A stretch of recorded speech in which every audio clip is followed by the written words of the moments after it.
Welcome to Access Spotlight. I'm Travis Youssef. I have the pleasure today of sitting down with Matt Nappo. Matt is an independent resident who's running to be the next U.S. representative of New York's 3rd Congressional District. Welcome, Matt. Thank you, So happy Travis. to have you here. It's a pleasure to be here, and I thank you for this opportunity to talk to people. It's great. Definitely appreciate you being here. So let's just get started right away. So I know that you were born and raised in Lindenhurst, correct? Right? How long have you lived here on Long Island? Pretty much all my life, with some time off for bad behavior in different areas of the country. But I went to school out in New Mexico. I went to high school for a brief period in Lake Wales, Florida. But for the rest of my life, mostly on Long Island. Did a lot of traveling with my professions, so been around the country a lot. But I'm a Long Islander. Yeah, awesome, born and Matt. bred. So now you're currently living in Shoreham, is That's that correct? Yeah. Great. What is it about Long Island that, so obviously you've been around a little bit. What is it that brought you back and that keeps you here? I love this area. I perform here. People might know me from a band called the Rockin' 45s. I've been performing with them for 25 years. Before that, I was performing in bands here. I love the area. Basically have worked here my whole life doing that. I really enjoy, and particularly in this district, have performed a lot here and have a big fan base and community here that I'm attached to. So that is really the biggest thing for me is the people here. I really love when people come out and meeting new people all the time. And the Long Island's a very diverse place, but the characters and the personalities you will meet are unlike any other place in the country. Sure. So what is it that you play then, Matt? In the band, I play lead guitar, but I'm a multi-instrumentalist. I play many instruments, and I don't really want to be a guitar player. It's kind of like I would love to be playing anything, but I started as a drummer in the band. I was a keyboard player in the band, a bass player in the band. Guitar player by default. Awesome. No, that's great, Matt. No, it's really cool. Yeah. Nice creative side, too, which I think is important. So tell us a little bit about you. Like what your key issues are, what you're kind of running for. Well, my key issues are, first of all, I'm running a no money campaign, and my key issues are representative government is not representative of the people anymore. And I think that's an important thing. People think because they vote for a certain representative that they're going to represent them, and that is really not the case. They represent, first and foremost, the party, and secondly, the people who are financing, the people who are putting money in their coffers. I'm running a complete no-money campaign, and hopefully just to highlight that issue and get people to realize representative government should not be buying a person who is going to cast a vote for you without any consideration of what you really want as a voter. So the biggest thing is, how many times have anybody really picked up the phone and talked to their congressman? And I actually had that conversation with them. I don't think most people will do that. And if you try to call a congressperson today, what you're likely to get is a voicemail. Yeah. If I happen to win the race, basically I want an open phone line with my constituents 24/7. I want to be able to have Zoom calls with them and talk to them in person, have town hall meetings on a regular basis, and say, I'm not voting for me and what I want. If you're voting for me, you're voting for me to represent you and what you want. And so what I really believe in and what I really, my political biases and all that stuff, out the window. I'm representing the district. But I would hope they would be open to having conversations about the issues apart from party affiliations and platforms. In other words, a platform will dictate if you have to feel this way about this issue, and the next issue we're on this is the side we're taking on that because we're going to be on the other side of the other party. And I think there's a lot of middle ground and a lot of room for compromise that gets lost in the two-party system. Definitely. So, but you can't move forward unless people are willing to, first of all, invest some time and energy in understanding the issues in a deeper way than just spending 3 minutes on the couch and having cable television throw their talking points into your head, and then you get caught in conversation thinking you're giving your own ideas when you're just repeating what you just heard on cable television the night before. So kind of give yourself, a multitude of outlets to really kind of form your own opinion, so to speak. And it sounds like you're very much for the people, Matt. Totally. Talk to me a little bit about like the No Money campaign that you're running. Well, No Money campaign is exactly that. And the FEC is a little perplexed by that, because you have to fill out financial forms about where the money came in and where it was spent. And I'm basically not taking a dime from anybody, even if it's offered. And when I first announced that I was running, somebody said, well, I'll donate to your campaign. And I said, stop. No, I'm not going to accept a penny, not even from citizens. Generally, the problem is special interest in corporations that contribute to a representative, and then you can see their voting pattern based on what that corporation wants. And that's not so much a concern with individuals, but I think even when it comes down to $1 taken from somebody, you owe that person something. If I give you money, you're going to feel indebted to me in some way or another. And I want to be free from that completely. So I'm not taking any money. I'm completely self-funded. I do have some people working as, or willing to work for volunteers. We haven't done anything where they've actually had to make phone calls, write letters, come to events and meet people and press the flesh and all that kind of stuff. But I do have a small group of people, and hopefully we'll be getting some more volunteers to come out and assist on the work. But as far as taking any money, not taking any, I don't think any money needs to be spent. Here's the thing. If you drive down the road today, you will see a divider in the road with lawn signs on it and campaign signs. And sometimes you'll see 30 for the same candidate. Has anybody ever made a voting decision based on those signs? That's where your money is going. You donate to a candidate, they're putting lawn signs in that, and somebody's got to go pick them up. They're just messing up the neighborhood. And for what? And television commercials, I don't think I've ever voted for anybody because a commercial told me to. Radio commercials, same thing. And as a person who's in the media business, I understand media wants to keep those dollars rolling in. But for the voting system and for the people, I don't think it serves the people in any way to be giving money to candidates that will spend it recklessly on nonsense that don't. If we took all that money that we invest in campaigns and put it towards something positive, we could do a much better, the society would be much better off. Yeah, no, definitely. I mean, even there being a cap on the money is allowed to be invested in a campaign. Do you feel that there should be, so that there is an equal playing field? Absolutely. I think there should be a cap, but there should also be complete transparency. And that's what I'm hoping to do. I mean, I'm not a very religious person, but the one story that resonates with me from the Bible is Jesus turning over the tables of the money changers in the temple. And that's what I want to do in Congress. I want to expose who everybody works for. Who are you really working for? You're not working for your district. Who is paying for your seat? So yes, there should be a cap. I think they should cap it off, but there also needs to be a complete transparency. Say, these are the group of people who put money in my campaign, and then look at my voting record, and you can see a direct correlation. If that's the problem, then you're not working for the people who voted for you. You're working for those special interests, and that is the biggest problem we have. Also, you look at the congressional salary is $174,000 unless you're Speaker of the House, which is a little more.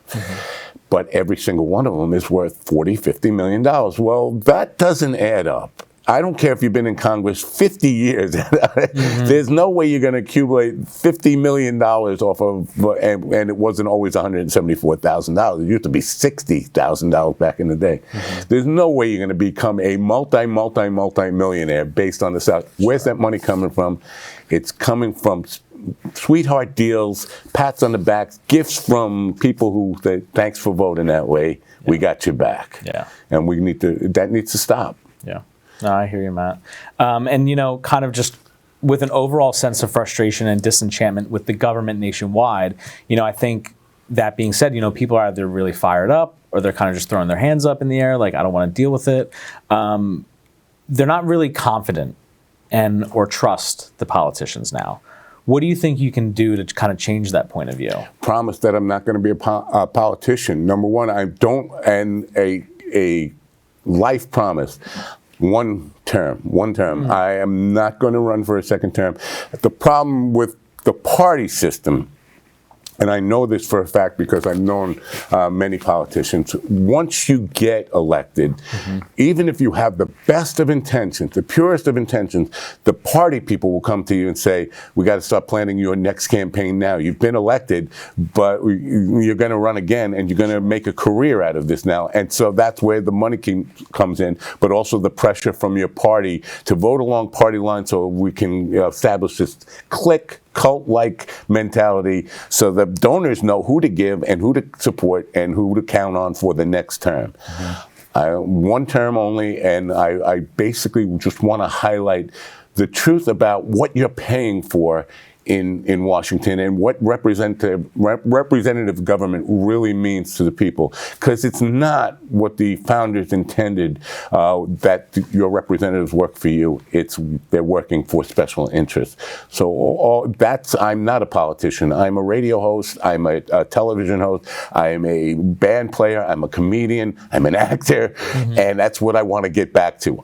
2 years in Congress, I promise I'm done after that. And if I can highlight this issue and get people talking about it and get people to invest the time and energy, what we see now is passion and anger among people, but they don't want to invest in really in knowing the issues themselves. They'd rather just kind of, and I understand you work a full week.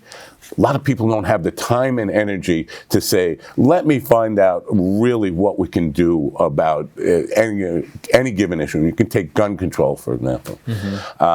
And they don't want to invest in thinking beyond the talking points. So what we're seeing right now, when we had this thing in Maine the other day, and I asked on my social media, do any of the Republicans want to offer me any solution be other than thoughts and prayers, because that doesn't, clearly it's not working. No matter how religious you are, that plan's not working. Do you have anything else that you're willing to offer? Oh, no, we haven't really thought, and I'm not talking about politicians, I'm talking about constituents, regular people. They haven't thought it through because they haven't been told what to think. And that's the problem. You have to invest some time and energy in thinking, okay, you don't believe in more regulation. That's your position. What do you believe in that's an actionable plan? Do you have any thoughts on how we might improve the situation? Because one thing we can all agree on is we want the mass shootings to stop. Now, how do we get there? And that spirit of looking for solutions rather than complaining about problems, it seems to be lost in America. We've become, and it's a very common thing in corporations, you see, but it also has spread its way to the community at large, is that people are really quick to point out problems, but very slow to offer solutions or independent solutions that they think of. And it's almost that they're being reactive rather than being proactive. Right. And that's, I mean, we as the people have to be reactive some way because the proactive wasn't happening beforehand. Right. So it's really about seeing the bigger picture. Right. And would you say that, gun control are one of your issues that, you would definitely... Of course. You can run down all the major issues that that we are facing as a country. And I do have really strong opinions on them. But again, if I am going to preach this representative government thing, I have to walk the walk. Sure. And so even if I don't believe the same way that this district believes, or as a majority, I have to vote in the same interest of the community rather than my own opinions and beliefs. I would hope, And that's why I want to have Zoom calls and as many town meetings and all that kind of stuff. I would hope the community would be interested and proactive enough to have those conversations about the issues in a deep way, not just surface level and not just, because we oversimplify problems all the time. Yeah. And so, I think the wall is for immigration purposes, I think the wall is a Band-Aid on cancer. It's overlooking the real deep issues of why people want to come to this country, why they're desperate enough to risk their lives. And if they are desperate enough to risk their lives, I don't care if you build a wall to the moon. If I'm desperate enough, I'm gonna find a way to get in. Sure. So we have to deal with those issues. Why are people fleeing Honduras and Ecuador and all those countries? Why are they so desperate to put their lives on the line to come here? And who is benefiting from it, really? Sure. And we have lots of corporations that are using those people as cheap or slave labor in some cases. We're overlooking that and just thinking, well, it's an easy, simple solution. Just put up a wall. That'll stop them. Mm-hmm. Never stop them until we. It's like drugs. It's got to kill the demand or deal with the demand issue before you can understand the supply side. Why are there so many people wanting to come here?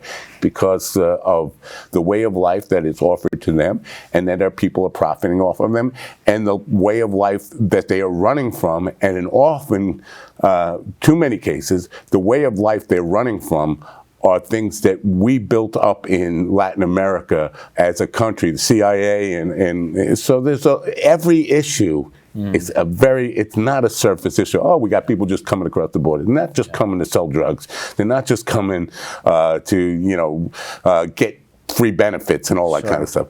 It's much deeper than that. Let's have those conversations. And at the end of the day, whatever the district really wants, the representative should be bound by that and not by his own ideology. And kind of putting your ego to the side completely, and really just focusing on like what you're saying about the people, about the district itself, and not having those ulterior motives, so to speak.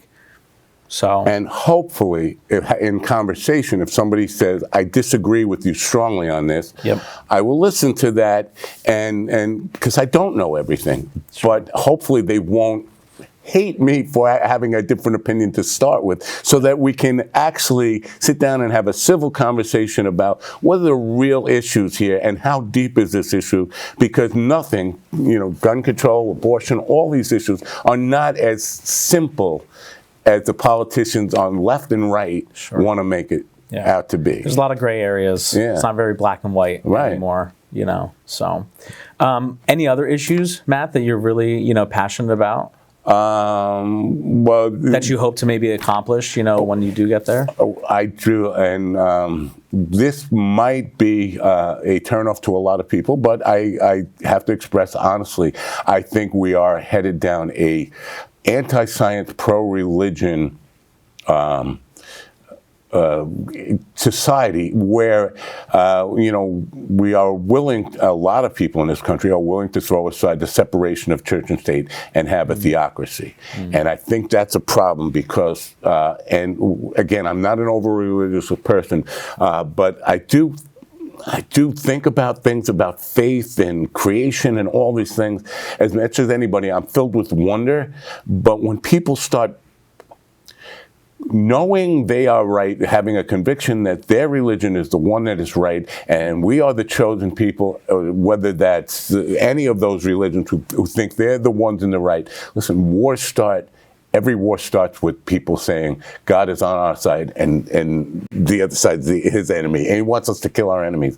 And I think, if we keep going down this idea of a theocracy and a biblically based society or Christian based society, I think we're going against what the founders really intended this to be. And I don't think that any society can flourish being closed-minded to other people's beliefs. Totally. Yeah, you have to be open to everything. And especially in today's day and age, like, there are so many different organizations out there, different religions, different ideologies, and just because I don't necessarily agree with you on all of them, I don't feel like we have to disagree on everything. Right. You know what I mean? As long as there is a common goal, and if we all agree, okay, this is that goal. Again, we're going to have disagreements here and there, but at the end of the day, it should be out of love. It should be out of wanting to make each other better. Respect. Respect too. Yeah. You know, kind of getting back to like those moral values and driving that and showing other people that you care. Right. You know. Yeah. What would you say, Matt, to this point would like some of your like your biggest accomplishments, greatest achievements? Greatest achievements. This is going to sound corny. Is putting children through school, college, supporting a family, and having a family that is grounded in hard work and caring and giving back to the community. My wife is a nurse and we both have been volunteers. I volunteer still to this day in nursing homes, VAs, and all kinds of things, and always giving back to the community, I think. And we've instilled that in our children, too. So the idea that, you know, America is still really, as far as with all the problems that we have, it's really a great place to live. And when you have appreciation for the life that we have, and you don't give back a little bit, I think you're hurting yourself, because every time, and this again, I know it sounds corny, but every time I was at the VA yesterday, did 2 shows at the VA, and walked out of there high as can be on life, because they gave back to me. They think I'm giving to them. And at the end of the day, I am so grateful for the opportunity to make their lives a little better. Totally. So, I mean, I had business accomplishments. People would look at my resume and say, he's a jack of all trades, a master of none. I've been an executive. I've worked for corporations, large corporations, small companies, and basically moved around a lot. But my core drive in this world has always been my creativity. It's been in entertainment. It's been in radio and television and in playing music and acting and all that kind of stuff. And talk to me a little bit more about your radio. I know you have a show. Right? Yeah, I have actually two. People call them podcasts now, but I actually do an internet radio show, which is live streamed, and it is redistributed as a podcast. Daily morning show called Coffee with the Dog. Generally, a lot of comedians on, some big name comedians, some local comedians, a lot of musicians on. I have authors. This week I had a Blue Angels pilot on. I've had lawyers on, Supreme Court lawyer who basically wrote a book about the workings of the Supreme Court all in this week. Again, mostly comedians. We try to keep it light, but we talk about these subjects too, all the issues that we are facing without trying to make them too angry and filled with passion, so that we can, I think humor can lighten up a conversation and give us the ability to really discuss the issues without being at each other's throats. Yeah. Well, the power of laughter. Right? The power of kind of just coming together. And music does the same thing, too. Music is a language that, as far as I know, there's some science that will say otherwise, that some birds and some other mammals share in some kind of musical language. But as far as I know, human beings are the only ones who can really appreciate music and its power to bring us together and make a community out of individuals. It's powerful. Yeah. No, it really is. So you obviously have that background. Have you ever done anything with politics, or anyone in your family ever do anything with politics? When I was a child, I was a coffee boy, literal coffee boy, for the Nixon campaign in 1968.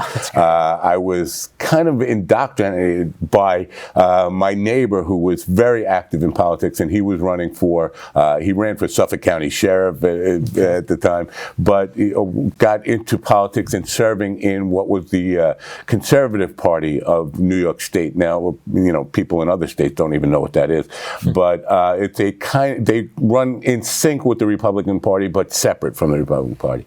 But I worked with them for probably till I was was 15, 16 years old. I've always been active and curious in politics. Nobody in my family has ever run for office. And again, I never imagined myself running for office. Like a lot of people in this district got into it because of the current situation in this district and who holds the seat and what's going on with that. Yeah, no, I hear you. So obviously you felt that it was the right time. Yeah, and again, I don't want people not to vote for me, but I'm not. If I win or I don't win, that's not really the most important thing here. The most important thing is for people to really understand whoever you vote for, make sure they're going to represent your interest and not somebody else's interest and not the party's interest. Sure. And if I can get that conversation happening in a robust way and get the district fired up by that, I will feel like I'm a major success with this campaign effort. Yeah. And in the few interviews I've done, every person I've talked to said, you know what, it makes a lot of sense. What you're saying makes a lot of sense. We really do need to get back to what representative government really was meant to be. And it wasn't to represent the party, put the party first above country, no, or put your special interests in your corporations and your other special interest groups that are paying for you. They're not the ones who need representation. You, I. Correct. Joe Public. Yeah. John Q. Public. Yeah, whatever. totally. Now, what would you say drives you, Matt? Being alive. Being alive. I never expected to live this long. And I take every day as a gift, and just the ability and the privilege to come into people's lives, entertain them for a little bit, make them laugh, sing them a song. That is a gift, and I don't take that gift lightly. I mean, we all know that we are mortal and going to pass someday. I live every day as it should have happened already. And I was fully expecting to be. I grew up with this idea in my head. It's kind of a long story, but every male in my father's family died at 54 years old. And my brother and I both got it into our head that 54 was our number. One day I turned 55, I realized life is a gift, and I'm living on borrowed time, and I'm grateful for it. And so that's what drives me, the opportunity to get out of bed in the morning and think, what can I do to kind of make other people's lives a little bit brighter today? That's what it's all about, man. Yeah. No, I like that, Matt. Yeah. It's a great kind of, what would you call it, mantra? Yeah. I guess you could say. Entertaining has given me I think everybody should experience this. When a room full of people is singing a song back at you, so the point where you don't have to sing at all, you can just let the room sing. That is the most magical feeling you can imagine. When you're on stage, if you're doing comedy and the room is laughing hard, so that they don't even give you time to continue your joke. You have to wait for them to stop laughing. Yeah. It's just a magical feeling. It's a feeling that we've connected. You've made a difference in somebody's life. And if I can briefly tell you one story in a VA, I was playing for a man who was he was incommunicative for months and months, and his wife was there. And I said, what kind of music is? She's like, play anything you like. And I started playing a Frank Sinatra song, and he started clapping his hands, and he was acting like he was alive again. And his wife was in tears, and she said, thank you so much. You brought him back to life. I haven't seen him that active in years.